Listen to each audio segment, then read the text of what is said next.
Chica, yes. But y'all know over there is the real two-tap. And your man, Marathon, man. All praise to God. For everything, and I mean everything. And this is another episode of The Real.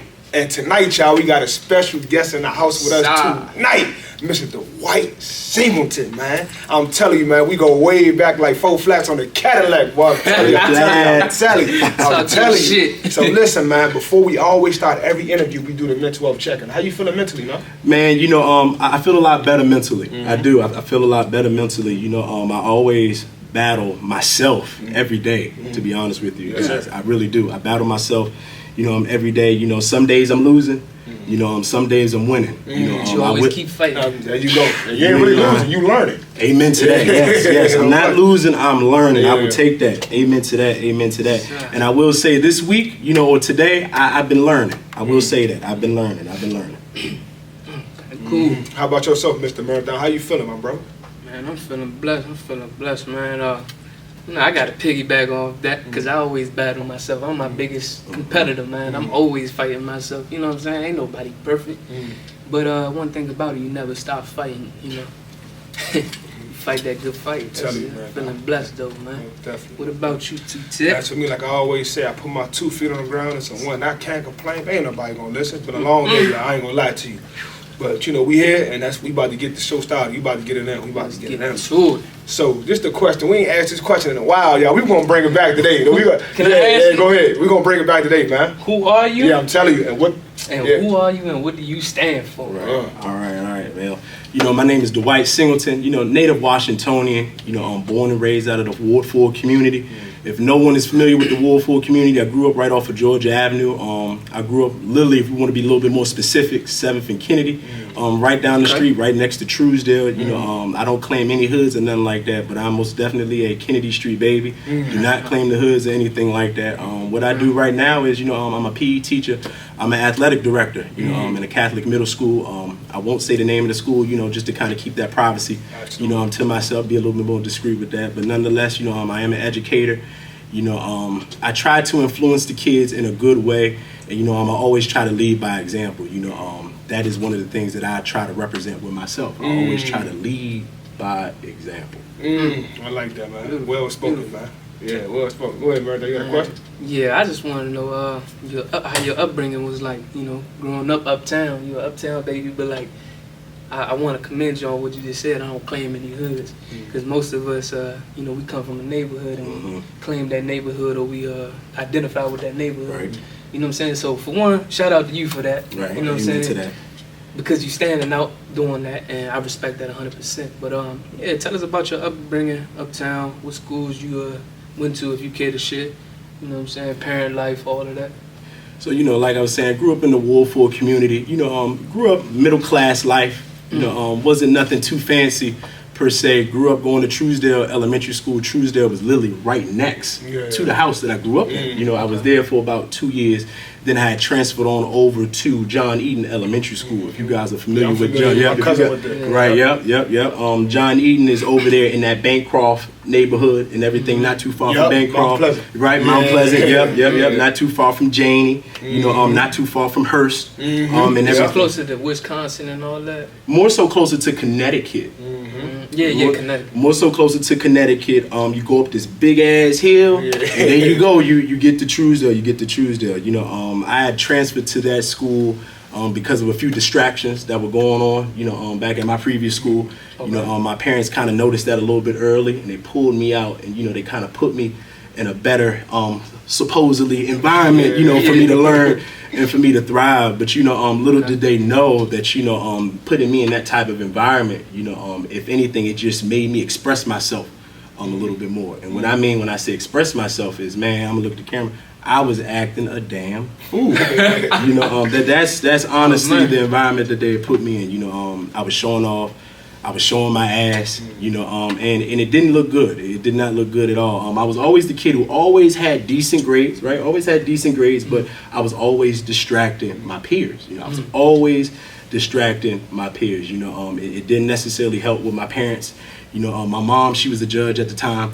My dad, you know, he was in politics, you know, school board rep and everything like that. So every little thing that I did, right, was on this microscope. Yeah, of course. You know, man, you know, represent your parents. Exactly. Yeah. You know, and to a while, you know, that honestly started to get annoying. You know, that started to be a little bit of a burden on me. And I think to one point where it actually made me act out even more. Kind of rebellious. Right, exactly. You know, everybody's looking at me like you should be walking in a straight line, and I was just kind of looking around saying, man, fuck the straight line. You know, I want to go. It's your life. Right, I want to go in a zigzag. I always wanted to do what I wanted to do. You know, and that was something that my parents would always say to me. You know, you always do what you want to do. You know, you never really listen to us, or you do listen to us at times, but you always do what you want to do. You know, after my years there at John Eaton, you know, I then transferred on up to Alicedale, Vikings. That's where I met my man Kyrie at. You know, I ain't make the cut. They put last. You should have came on up, but it's all good. We met up in high school. Right. Yeah, we met up in high school. Yeah. You know, Dale was really good. Dale was really good. School. Yeah. I think once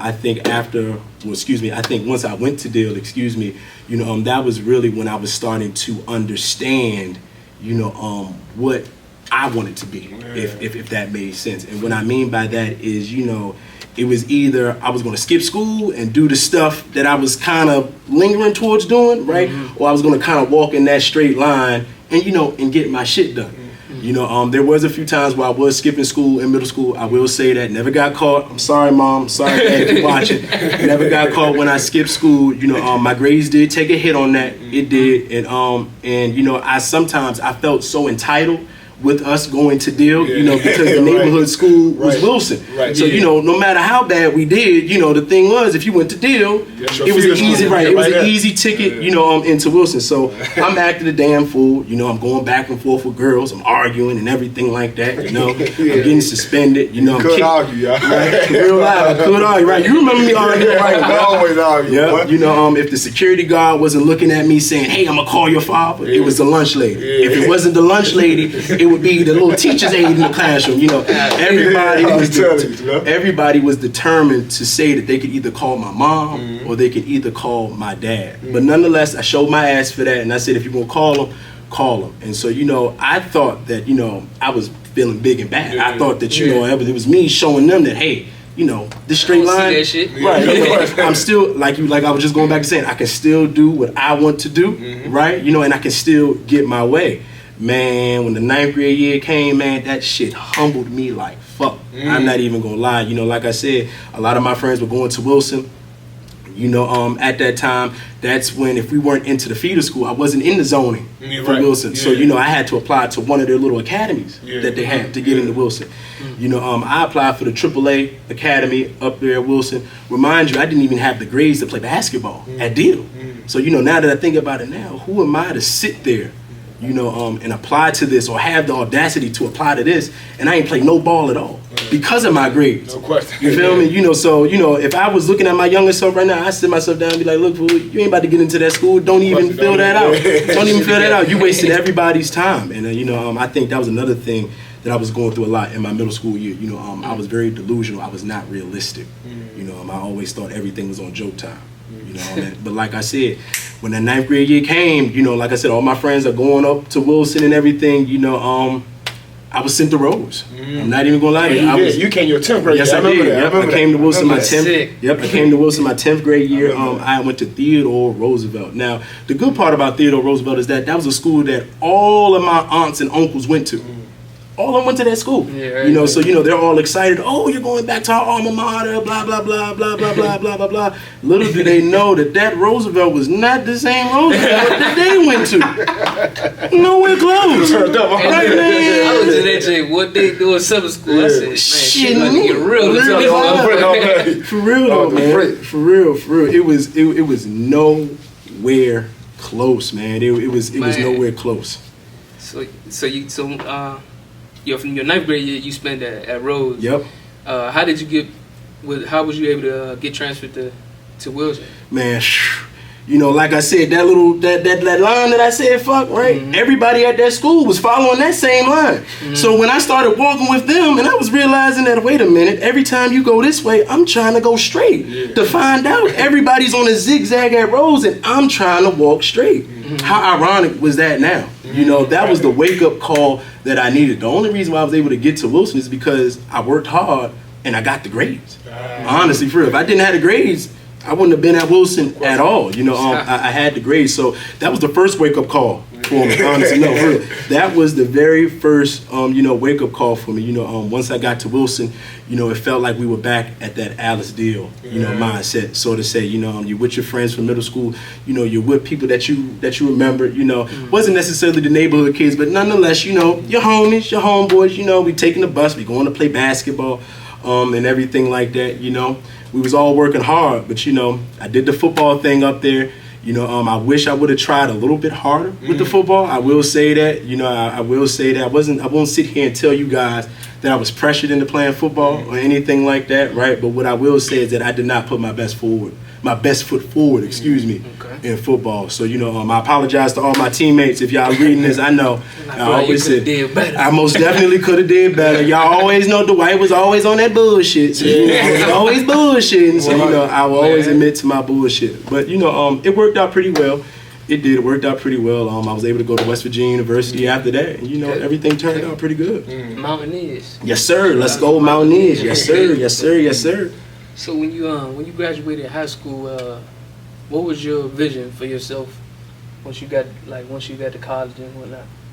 The process before getting to college, or when they actually dropped me off and the bags were behind me and I was like, damn, I'm in this jump. Process 2 years before getting to college. So it was, you know, that was another humbling experience for me as well. You know, like I said, you know, I'm just going back to me back when I was in elementary school. You know, I always felt a sense of entitlement. You know, so when it was time to really turn in these applications, I'm thinking, you know, I can get into that school, I can get into that school, I can get into that school, I can get into that school. My favorite school that I wanted to go to was Florida A&M, FAMU. That's the school I wanted to go to. I love FAMU. Once I went down Florida, I saw the Rattlers and shit. That's where I wanted to go, right? Yeah. I applied to FAMU. I honestly did not apply to any other schools because I thought I was going to get into FAMU. Your mom it was, yeah. My mom, you know, if she was sitting right here, I told you to apply to other schools. Your mind was sitting on that school. Yes. Yep. Man, they sent me that letter back, told me I was rejected. I damn near cried. Nice. I ain't even gonna hold you. I cried. And the biggest thing now that I think about it, right? Why would I cry when I know I didn't have the grades to even apply, right? And then I'm applying to go into a engineering program, right? That is top of the line down there, right? Ultra competitive, and yet my dumb, simple-minded ass is thinking that they're just gonna let me in just because of who I am, right? When you turn in these college applications, they don't know who you are. They don't know who you are at all. All they know is the transcript. And obviously they looked at my transcript and said, you know, just not here. You know, so now I'm applying to the rest of these schools. You know, I'm getting rejected. Morehouse got rejected. Georgia State got rejected. University of Maryland got rejected. Duke University got rejected. Virginia State got rejected. When I saw Virginia State reject me, that, you know what I mean? You know, that was like real life. When that hit me, I was like, damn, like, you know, that's the wake up call for real. Like, you know, and I had to really drop back and think to myself, was I really bullshitting that much in school that I couldn't even get into the basic colleges, you know, that I was even thinking that was a slam dunk, right? So I crossed my fingers. I signed out this application for West Virginia University, right? I send it on in. My mom is saying everybody else done rejected you. You about to get rejected there, right? I mean, but you know, but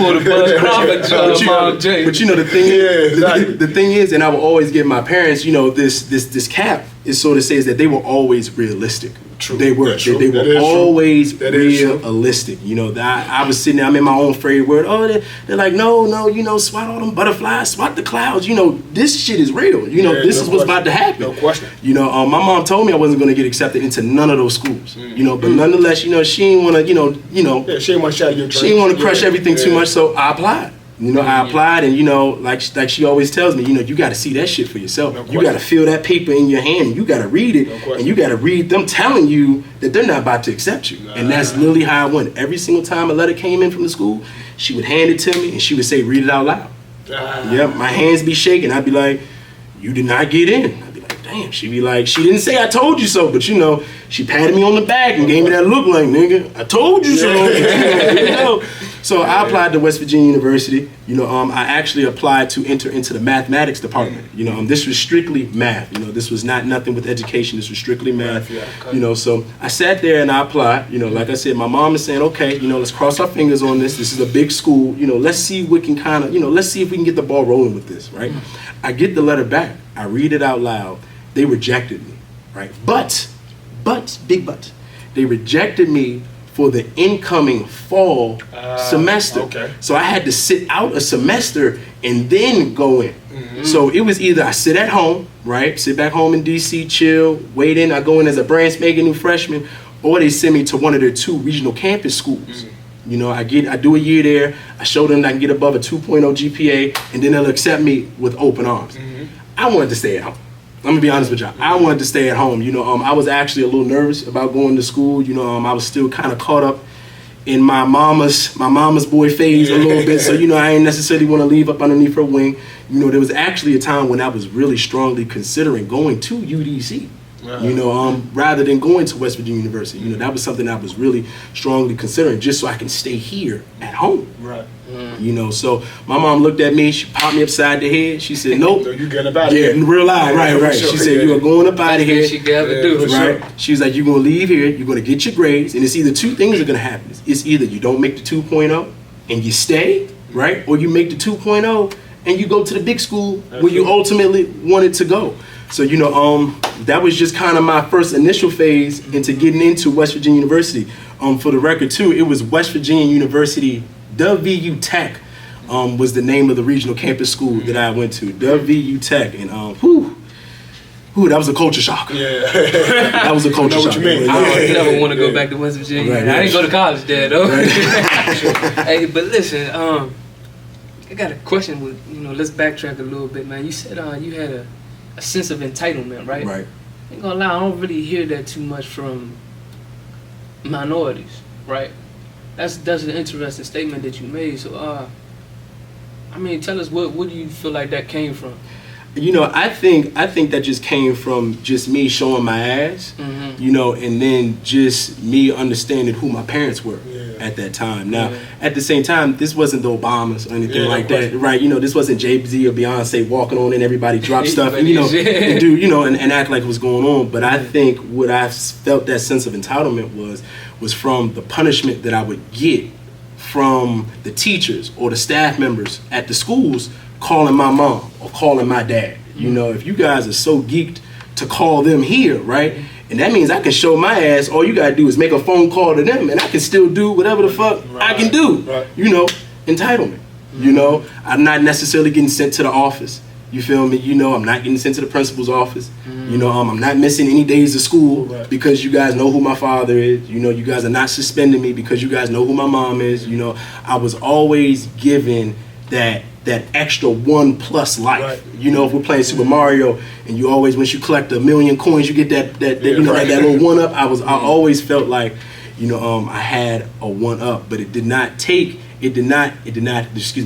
realize that until I was trying to get into high school that I did not have that sense of entitlement. Honestly, for real. You know, that's back when, I never forget this too. My dad said, you know, I made some phone calls, no one's gonna take you. You know, real live. That's what he said. He said, no one is going to take you. You know, my mom was like, I'm not pulling no strings. You know, if you're going to go to Rose, I say you go to Rose. That's where she wanted to go. So, you know, that's kind of where my sense of entitlement came from, was just my abilities at a young age, you know, to, like I said, I've always shown my ass. But, you know, like I said, there was no real punishment behind that. It had to really take my grades to be the ultimate punishment for me to realize, okay, this is what I need to do in order to, you know, keep moving and keep prolonging. And plus, over time, you know, you get tired of being underneath your parents. You know, and what I mean by that is, you know, you get tired of being underneath their name. You know, you want something for yourself. You know, like this thing that y'all got right here, this is y'all. You know, it's not your mother's, it's not your father's, it's not your mother's, it's not your, this is y'all shit. You know, I'm just like this right here. This isn't my mom's or my dad. This is my shit. You know, like the job I got now, that's my shit. You know, they didn't have no influence on that at all. So I think after my 8th grade year at Alice Deal, that's when I really wanted to get out of that shell, that Singleton shell, and I wanted to become my own person. Right. Damn. I like that. I like how you put all that, man. Goddamn. Yeah, very articulate, man. We got one right here for you. Let me ask you this though, man. Like your parents, man. Talk about them for a second, because you said your mom was a judge, your dad was into politics. What drove them into your mom being a judge and your dad being into politics? Talk about that, your family. Like, talk about your family dynamics. Nice. Kyrie, that is a great question. My mom was a first generation graduate. She was a first generation graduate. She grew up. It was 6 of them. In that 2 bedroom, 2 bathroom house. Yep. Those be the people that usually be super successful. Right there in that Woolful community, so she worked hard. Absolutely. One of the things that motivated her a lot was just how my grandmother was, staying there in that household. My grandmother was a stay-at-home grandma, so she would cook, clean, make sure the kids were all good. But my grandfather, he was the breadwinner of the family, so she was real dependent on him. Right. So what my mom would always tell me is that I will never be dependent on no man. I tell this to your father all the time. I will never be dependent on him. Not saying I don't need him, not saying I don't love him, but I will never be dependent on him. And so that's what really lit that fire underneath her belly to really get on about the neighborhood and do what she wants to do. Going back to my dad's whole family was active. And when I mean active is that it was a whole family full of athletes. It was about 8 of them. It was 8 of them, and they were, they was in a tight little house right there. They were, no, for real. They were in a tight little house right there. And what motivated all of them was just their siblings. They each motivated each other. They were never in competition with one another. No one took pride in saying I'm the top sibling, but no one wanted to be that sibling where how you doing? Well, how is he doing? And he doesn't necessarily have that story. Everybody was motivated by each other to do a little bit more. So that all my aunts, all my uncles actually turned out pretty good. And I mean, we're talking about my mom that came from a starting 5, and my dad that came from a starting 8. They were deep. They were deep. That's beautiful, man. Shout out to your parents, man. For real. Shout out to the parents. Go ahead. So now we in WVU, right? Yes, sir. WVU. Talk about that experience, that whole college experience, man. Talk about everything, man. From the time you got there to the time you left, ain't been to college. It has not. What I would tell people right out the gate is college is going to be the best experience of your life. I will say that. It is going to be the best experience of your life. It is going to be what you make it. It is. Going to college is like having a blank piece of paper and you're putting a crayon dot or marker dot on that paper. You are the dot. And so now you can sit there and branch off of that dot any way you want to do. Zigzag it, polka dot it out a little bit more, give it some arms, give it some legs, but you can really make college anything. What I will say to college is very fast paced. I will say that when I went to high school at the time, did it prepare me for college? Hell no. No, it did not. No, it did not. It did not prepare me for college at all. But like I said, it was a fast-paced environment. My freshman year class, what was it? I was in GO 1-on-1. I'm sitting in there with about 300, 400 other kids. Dang. The only thing the professor knew me by was my ID number. I never forget this. After that first month, I went in there, I introduced myself, and he said, with all due respect, Mr. Dwight, I don't know your name. All I know you by is your ID number. So can you please tell me your ID number? So whenever I approached my professor, I had to tell him my last 4 digits of my ID number, so he knew exactly who I was talking about. So that was a fast-paced environment. That humbled me as well. That humbled me as well. But I actually got a little bit off topic. I'm gonna bring that back. Before I even got to the main campus, like I was telling you guys, I got accepted into the regional campus school. So let me speak on a little bit more experience about that. That was another humbling experience for me. That was a missed opportunity that I wished I would have really took a little bit more advantage of. I went to a smaller school, like I said, WU Tech. It's a smaller school. It's not right there in Morgantown. It's a little bit further down the road. It's in a small town. At that time, it was in a small town called Montgomery, West Virginia. You know, no buses ran through Montgomery, no nothing. Only thing that went through Montgomery was the Amtrak train. That's it. That was it. That was it. That was it. So I get there, you know, I'm taking the classes, I'm doing my thing, right? Like I said, this is a very small school. You know, now I was starting to kind of branch off and wonder, okay, my grades are right, right? You know, so now that we kind of got that handled, what can I do, you know, get a little bit more involved with the student community? You know, what clubs do they have? What organizations do they have? You know, maybe I could play a sport. You know, sort of say, I was taking a, what was it? It wasn't a entrepreneurship class, sports management, that's what it was. Taking sports management 101, Coach Bob Williams, shout out Coach Williams. He's down there at Fort Union right now, that's out in Virginia. He's doing his thing down there, leading a lot of those young men down there. Keep doing your thing, Coach Williams. You know, but he had pulled me to the side and he'd essentially said, you know, hey, we're looking for a basketball manager. You know, I see that you got good solid grades. You know, I see that you don't necessarily play no sports or anything like that. You know, why don't you come on over, become my basketball manager, travel with the team, practice with the team a little bit, right? And just maybe at the end of the school year, right, we can probably present you with an opportunity and give you a scholarship to the school. Not a full ride scholarship, but a partial scholarship to the school. You could become a basketball manager and then turn into a manager, then player, get some years of eligibility under you and do what you want to do. Now, at that time, you know, I just took it as something that I wanted to do, right? So I took advantage of it, right? And I said, okay, you know, while I'm here for this one semester, because remember, he said a full school year. I told you I only got 6 body weight. So, you know, in the back of my mind, I'm thinking, look, fool, you know, I already got this 2.5 in the bag. I'm ready to go. You know what I mean, right? I'm like, look, me and you are in the same class right now. You my teacher. You already about to get me the A. You feel me? You know, I didn't tell him I was going to West Virginia, but I was just like, you know, in the back of my mind, I'm thinking, look, all I got to do is get to the big yard. I got to get to the Big East Conference. I got to get to where Tavon, Gino, and all of them are. I got to get to where I saw that Smack video at. So, you know, that was kind of, it was all parlaying through my mind. But, you know, I became the basketball manager up there. I rocked it and I rolled it. Honestly, for real. I was great there. I was great. And it was real heartbreaking for me to really break it down to them. I had to turn in my sweatsuit, had to turn in my little tech polo, and I had to tell them that I was not coming back next semester because I was going up to West Virginia University. Now, you know, like I said, I call that a missed opportunity because, you know, like I said, you know, growing up, my favorite sport was basketball.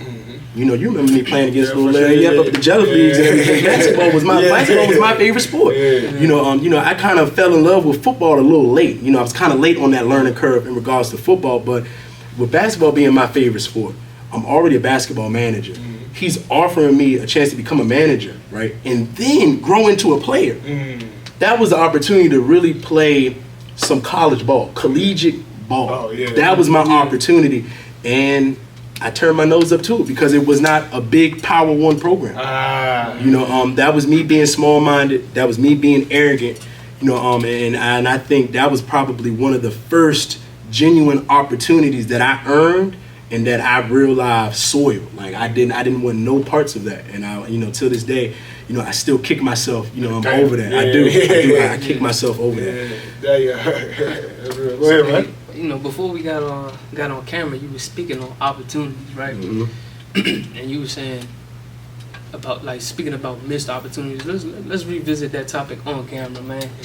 Opportunities that you missed and what you had to say off camera, like. Man, excuse me. Missed opportunities are lessons wrapped up in blessings. I'll say that again. Opportunities are lessons wrapped up in blessings. That's a clip right there. You know, so one of the things, you know, that I was speaking to you guys off the camera about, like I said, in regards to opportunities, is that, you know, I did not take full advantage of my opportunities. I can look at you guys, I can look at you, I can say that, I can look at the camera and say that, you know, I did not take full advantage of my opportunities. And, you know, which has kind of led me to this path that I'm on right now. So like I said, I'm going back to that blessings rap, so to say. You know, if I had taken advantage of those opportunities, you know, would we still be having this conversation right now? Would I still be having these hard lessons that I have in the back of my mind? Would I still be replaying those right now? You know, so just, you know, just kind of speaking on that, or just kind of, you know, expressing myself on that, you know, missed opportunities are lessons wrapped up in blessings. And it is okay if you miss out on an opportunity or if you don't take full advantage of an opportunity. But when you realize that that was a missed opportunity, right? How do you grow on that And I think that is the biggest part of adversity. You know, how is your response to that missed opportunity? You know, so those are one of the things that I always, you know, kind of try to reel myself back into, you know, when we was going back to the mental checks that we were talking about earlier, you know, about me learning. You know, I always go back to my missed opportunities, and I always try to make sure I'm learning from those missed opportunities. You know, I would not be the person I am today without those missed opportunities. I will say that. Real stuff, man. Real stuff. Man, that's real talk. So, with that being said, do you believe in the saying everything happened for a reason? Yes, I do believe in that. I do believe in that saying that everything does happen for a reason. Now, it's funny that because there's a fine line, because there are some things that we have control over, right? That, you know, maybe if we would have did this, it could have went that way. Maybe we could have did this, it could have went that way, right? So I've more so kind of backtracked that on, does everything happen for a reason? Yes, but I think that also goes back to understanding your actions and your consequences that come with it. You feel me? If you don't understand your actions and you don't understand the consequences that come with it, then you'll never understand that every little thing happens for a reason, if that made sense. You know, it can always be divine intervention. Absolutely. You know, it can always be, you know, just like how I don't know if any of you guys saw the Flash movie or anything like that, but you know that one time thing that had to happen. You know, his mom, you know, had to kind of suffer through that for him to get those superpowers. You know, if that didn't happen, he would not have became the Flash. You know, so it's kind of like some things like that. You know, obviously we're all humans. Absolutely. You know, we're not Doctor Strange and nothing like that. We have no gauntlets. You know, so you know, we always wonder, you know, what if? And I think that's always the beauty of it, the what ifs, because those what ifs lead you into correcting those mistakes that you have made before in the past. If you don't have those what ifs, then you're going to make the same mistake over and over and over and over and over. So how do you stay so grounded now? Like, even the missed opportunity you say you didn't take, how do you know, okay, you know what, I'm going to take that opportunity, I'm not going to take that opportunity? How you differentiate the right ones and the wrong ones? Well, you know, I always sit down and I always ask myself, you know, what am I trying to do at the end of the day? You know, what's my goal? You know, what's my goal? You know, my main goal here is that I love dealing with kids. I love impacting kids, right? You know, I love impacting the communities, preferably the local in-house DC communities, wards 1 all the way up through 8. So whenever I hear about these opportunities, I always try to see, does it fit in to any of those brackets that I'm trying to do? You know, fuck all the notoriety, you feel me? You know, because the people who really do it to get the notoriety, right? You feel me? They just doing that for optics. You know, they do that for optics. I'm going to call it like how I see it. You know, people who do stuff for the notoriety, who want the cameras all in front of their face and everything, that is strictly for optics. It is, you know. So I always kind of look at it from: is this an optics move? Or is this a notoriety move? Or is this something that they're genuinely trying to do? Right. You know, and so then that just goes back into me asking more in-depth questions, you know, and that's one thing with me.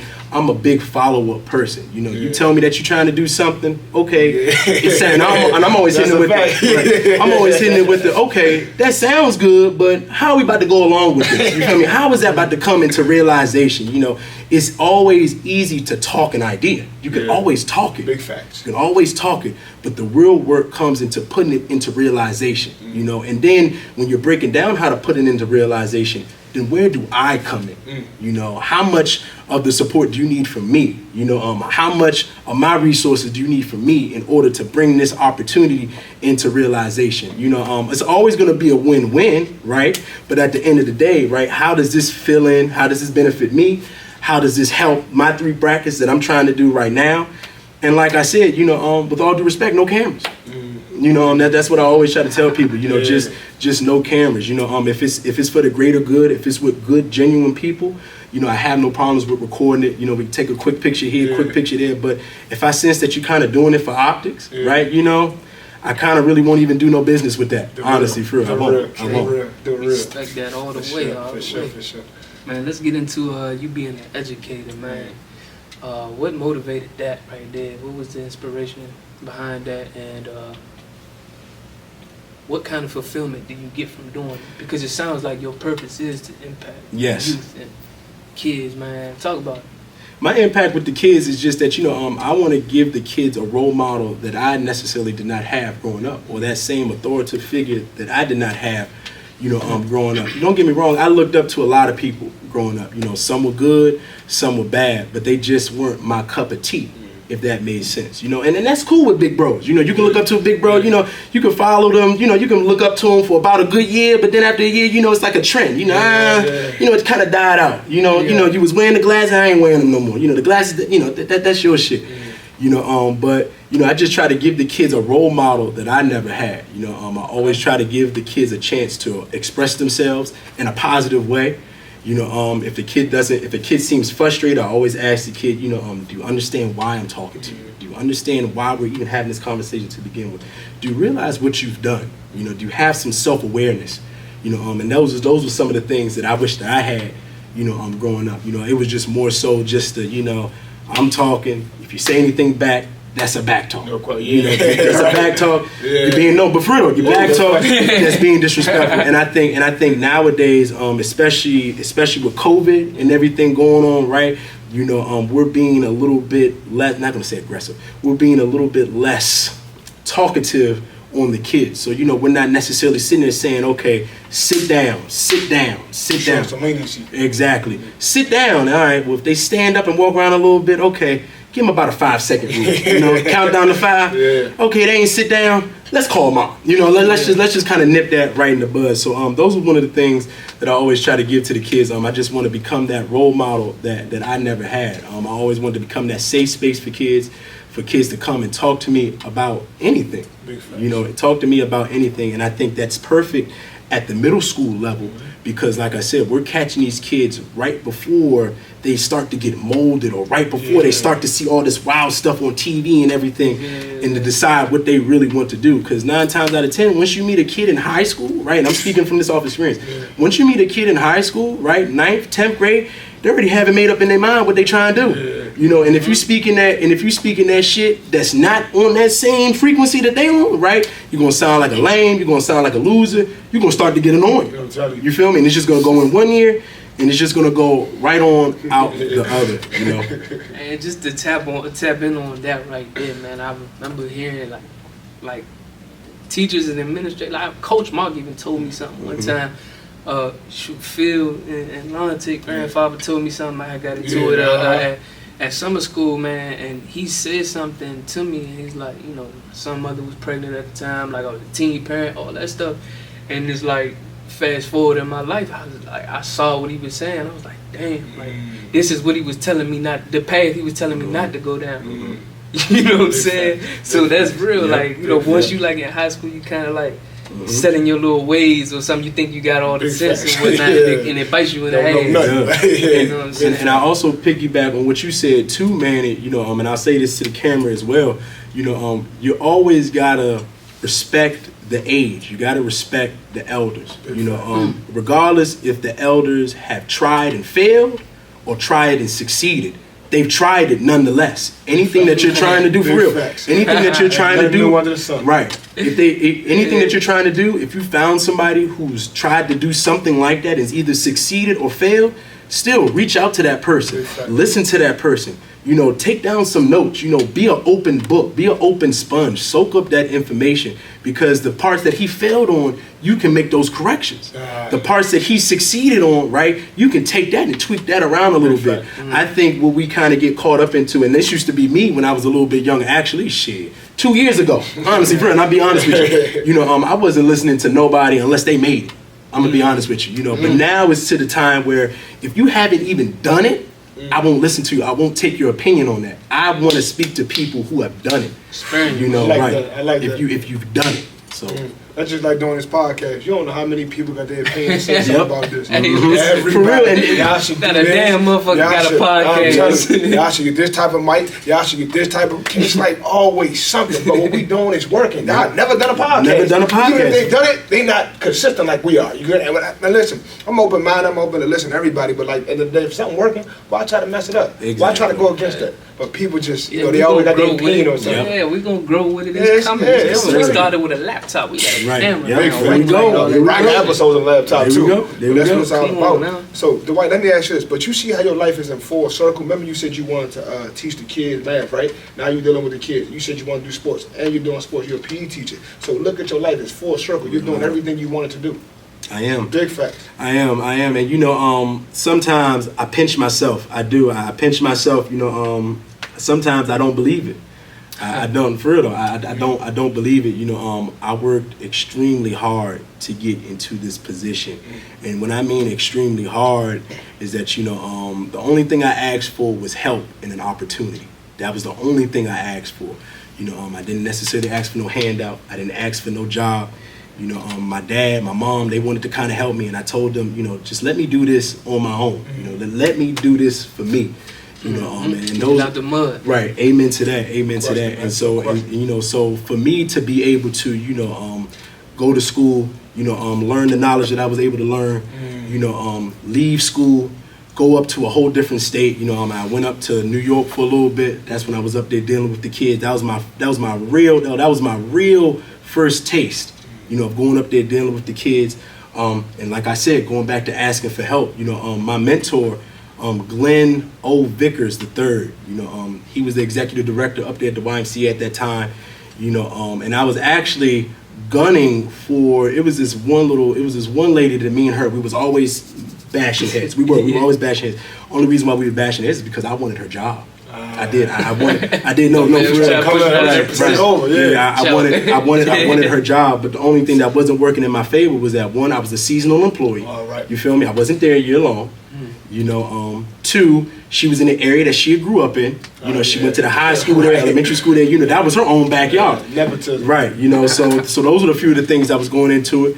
And then three, you know, a lot of the parents did not know me. They trusted my energy, they trusted my intuition, but also too, they didn't know who I was. You know, I'm just a boy from DC who I had connections from my dad who just got remarried and then lives up there in the area.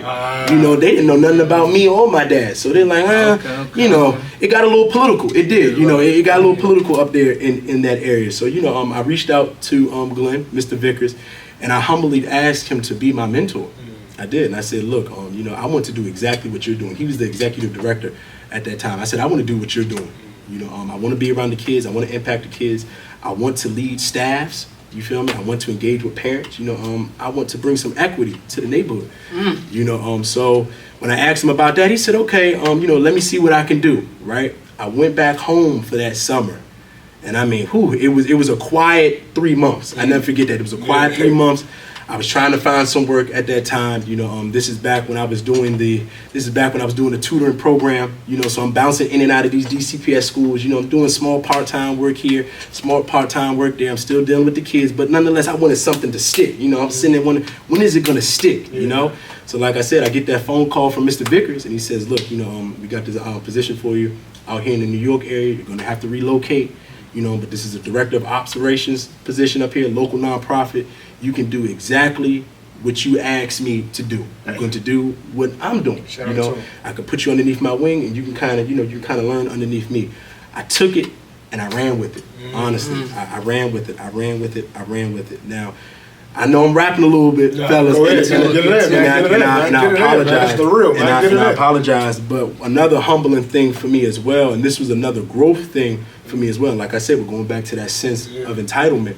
You know, when I was going up there to work, you know, my dad and my stepmom, like I said, they were living up there and everything like that. I'm calling my dad and I'm like, hey, you know, I'm about to come up there and work, you know, I need a place to stay, you know. I'll be up there Tuesday, you know, bags packed, you know, I'll be up there Tuesday, make sure the door unlocked, keep the bed fresh, the whole shebang, for real though, keep the whole shebang. Right, my dad hits me on the phone, you know, you gonna stay here?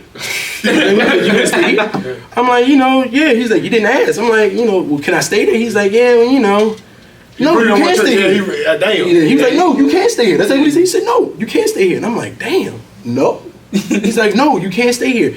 And to the back end, you know, for the longest, I always held that grudge over him. Damn. And I'm gonna be real with y'all. We on the real podcast. I always held that grudge against him while I was up there working, because I was wondering, out of all the opportunities that I had presented to me, right, this is the one that's going to stick. You know, I wasn't up there for the occasional summers. This was the one that was about to stick. And you trying to tell me the one that's about to stick, that's really about to help me propel up. I can't even live with you. Right, you know, I couldn't stay with you, but the one thing that my dad always told me, and it sticks with me all the time, is just because one person says no does not mean that you cannot bring that into realization. Right. So because he was telling me, he's like, just because you're not staying here with me and Mama Sandy, that doesn't mean you still can't come up here and work. The job is still here. I didn't tell you can't work. you just can't stay here with us. You know, he was like, needed space. Right, real life. No. You know, he was like, you know, you're a grown ass man now. You know, college is done with. You know, let's get this shit together. That's exactly what he said. Let's get this shit together. So you know, that was a very humbling experience for me when I went up there to New York. You know, those first 2 weeks, those first 2 weeks, I had traveled up to New York with about $500 in my pocket, $500 in my Jeep at the time, Betsy. Trunk and car, Jeep full of clothes and pillows. You know, I got a local membership to Planet Fitness. I was taking baths at the Planet Fitness for 2 weeks until I got my first paycheck from them. Real live, for me to kind of put down for me to get an apartment and everything like that. You know, that like you know, that was probably one of the most humbling, you know, grinded out grit moments, you know, till this day. You know, so you know, whenever I talk to people and I tell people about what I used to do and everything like that, especially all up there, you know, like I said, that's a nice predominant area that I was up there working in. So you know, they hated Hamptons and everything. Oh yeah, you up there with your dad and everything like that. You know, I don't, you know. We on the real, so I'm gonna keep it real with everybody, because I ain't told nobody this except for my close homies, but real live, you know. But you know, I was real live up there trucking it out. I was trucking it out, and I'm talking about I'm going to school board meetings. My suit is in the trunk of my car. I'm walking into the Planet Fitness, right, just like this, right. Got my toiletry bag, I got my suit. I'm changing in there, and I'm walking out. I'm getting into my Jeep. I'm driving out to these board meetings. You know, I'm trying to make sure people don't see the car that I'm driving in, so I'm parking all the way in the back. I walk all the way up to the front. I made shit happen though. No questions. No questions. That's commitment. I made shit happen. Dedication, and, you know, the biggest thing that was always in my mind when I was doing all of that was, like I said, my dad. He was sitting there saying, you know, I'm not stopping you from doing any of this. No question. You know, this is what you want to do. You asked him. Here it is. I'm not calling him up on the phone telling him not to fuck with you. I'm not picking up the phone telling him, hey man, you know, skimp him on the pay. He said he's not doing nothing to cut me at the knees. The only thing that he's telling me is that I cannot stay with him. That's probably one of the best things a parent could do. Amen to that. It's kind of like force your hand to be a man or be an independent person. Amen to that. Amen to that. Nowadays, man, all these kids are too handicapped. They are too handicapped. This shit's ridiculous. Like they don't take shit serious until it gets serious. Yep. Big facts. I've even had conversations with my nephew. Shout out to them, because shout out to Andy. Man. He listen, Andy. Since I've been out of prison, man, I just seen his growth and like. Just proud of him, man. I see so much potential in him. But I used to tell them, like, look, man, your mom ain't gonna be here forever. You know what I'm saying? Your mom ain't gonna be here forever. Cause I used to be in that mentality too until I had to be on my own. You know, and so it's just like kids nowadays or parents nowadays, they handicap their children too much. So sometimes it's good to kind of like push them out there into the world. And, or, you know, force their hand, you know, make them make decisions on their own, make them let them bump their head a little bit. You know what I'm saying? Man, so that's shout out to Pops, man. Yeah, shout out to Pops, man. Dad, I still got that lump on my head from when I fell. I still got it. But for real though, you know, and to add another little note on that, I had actually called my mom too. I called my mom back at home and I said, you know, Mom, he said I can't stay with him. My mom said, you know, make that shit happen. You know, make it happen. She was like, I was a first generation college graduate. You know, she was like, I worked extremely hard to get in this position that I'm in right now. You know, she was like, Dwight, make it happen. You know, if you don't think you can really make it happen, pack your shit on up and come on back home. So those were my two options. Because either I stayed up there, made it work, right? Did not take advantage of the opportunity, or I go back home and I'm right back on Georgia Avenue, right? Going the same. Wondering what the fuck is ever gonna happen. So, you know, like I said, you know, that opportunity right there, that was a big career starter. I will say that. I will say that. And that was gonna be my next question. What's something your mother and father told you, but you already answered it? Like the lesson they taught you. You already answered it. Yes, sir. No, but I want to add on to that, like how, like just to highlight what you was saying, like. You was tired of kind of like being up under your mother and father. Sometimes you don't really know what comes with what you're asking for. Right. Yes, sir. Right. You want your own name. You want to pave your own way and all that. But you don't even realize what comes with it. You know what I'm saying? You don't realize the sacrifices, the hard work, or whatever prices you got to pay to be Dwight and not the Singleton's kid. You know what I'm saying? That. You ain't lying, man. That's something that people do not be understanding. Like, just for a simple example, right? Like, man, I want a car. All right, cool, got you a car. But you complaining about the insurance that you gotta pay. You complaining about the gas. You complaining about the maintenance. Nah, you wanted that car. It's doing what you wanted it to do for you. Now you gotta learn how to maintain it and do what you need to do to keep that car. Yes, you do. You know what I'm saying? So we gotta apply that to life. Big facts. You know what I'm saying? Amen to that. Amen to that. Amen to that. Big facts. Big facts. So, Dwight, man, you here with us today, man. Like, what is something? I'm gonna say this. What is something you want to teach the people that's like just coming up in life, want to do great things? They in a situation like you, got good parents, and they want to create their own name for themselves. What would you tell them? Network. Go out, talk to people. Network. Do not sit back and, relax on the good name of your parents that they work so hard to maintain.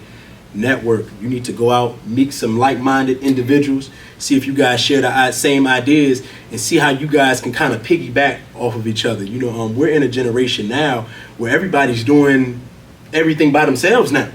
You got people. If you want to create your own restaurant, they're starting a food truck.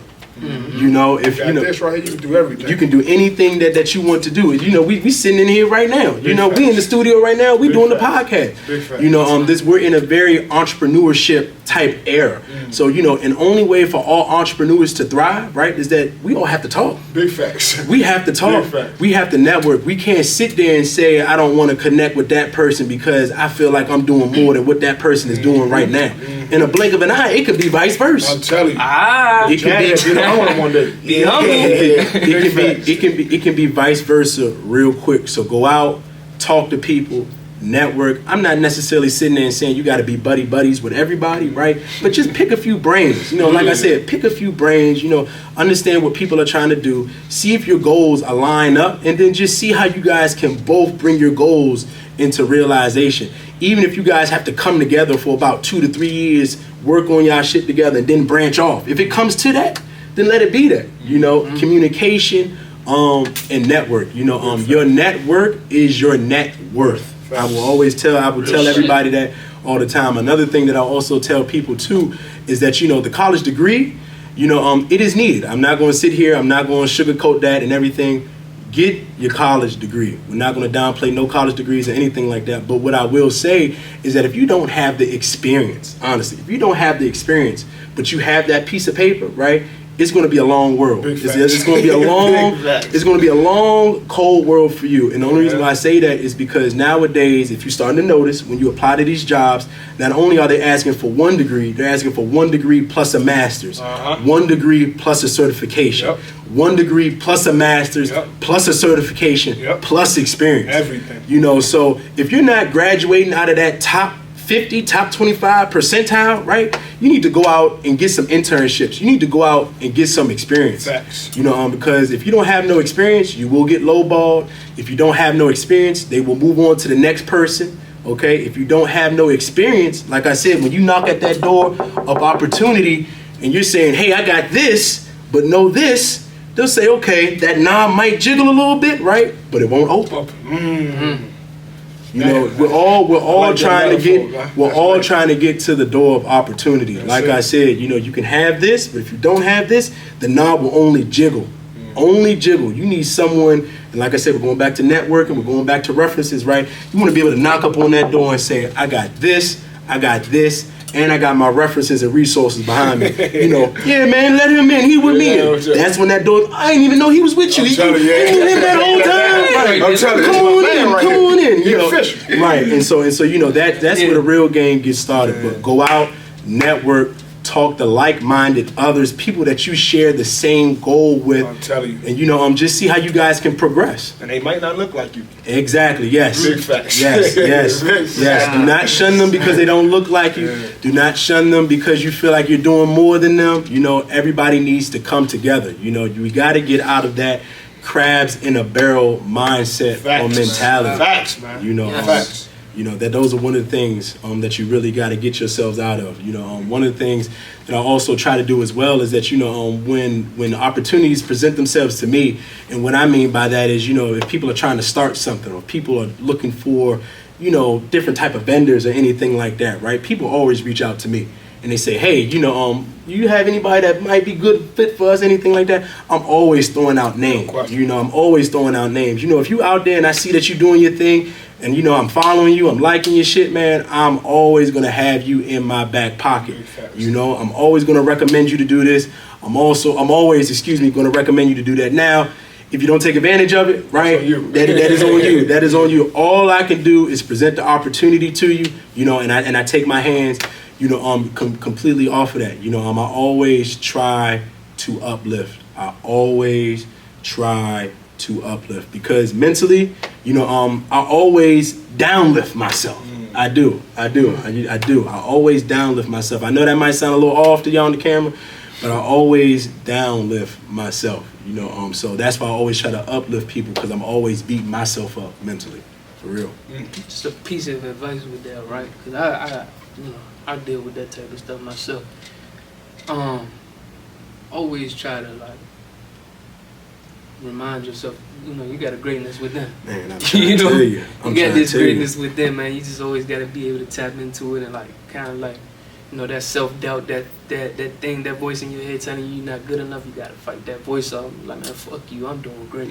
I do. You feel me? Straight up. And what I will say to that, man, is that how I do try to fight that voice off is that I just try to go harder. Like I said, I just try to go harder each and every single day. You know, if you guys ever seen me in action with the kids or just, you know, in my work environment, you feel me? You know, I'm always on 100. Energy and enthusiasm, I'm always on 100, you know, because that's what the kids want to see. If you have that energy, if you have that enthusiasm, right, the kids will gravitate towards you. They look up to that and they will mimic that. They will mimic that energy, whether it's good, positive energy and enthusiasm or if it's negative. You know, they will still soak that on up nonetheless. So that's what I always try to do whenever I kind of find myself in that dark place. You know, I wake up the next day, you know, I realize, okay, I got a more 24 hours to be better than I was yesterday. You feel me? And I just kind of attack that every single day, you know. Man, but we wrapped some. This was good, man. This was great, man. Heck of an interview, so man. We gonna wrap this up with one thing right here, man. Dwight Singleton, man. Dwight Singleton. We still young. We still got a lot of building to do, Amen right? to that. You building a legacy, man. What's a legacy that you wanna, you know, leave behind, or just, you know, just the contribution that you wanna leave right here when, you know, everything is over with for you. Boom, Dwight Singleton, what I built. Man. Go, man. Yeah, and it's not it's, like, just, you know, for the viewers, man. This is not from a selfish place, right? Right. You know, just to give more detail on it, it's like, as humans, we here to contribute. You feel me? We gotta put some work in. We gotta leave something here. Facts. You know what I'm saying? It's not all. Life is not all about taking. Right. Sometimes we gotta leave. We gotta leave some work right here, man. Leave something impactful, man. Big facts. So that's why I like asking this question, man. And I just want you to go ahead and answer that right there. So the legacy that I'm trying to leave here.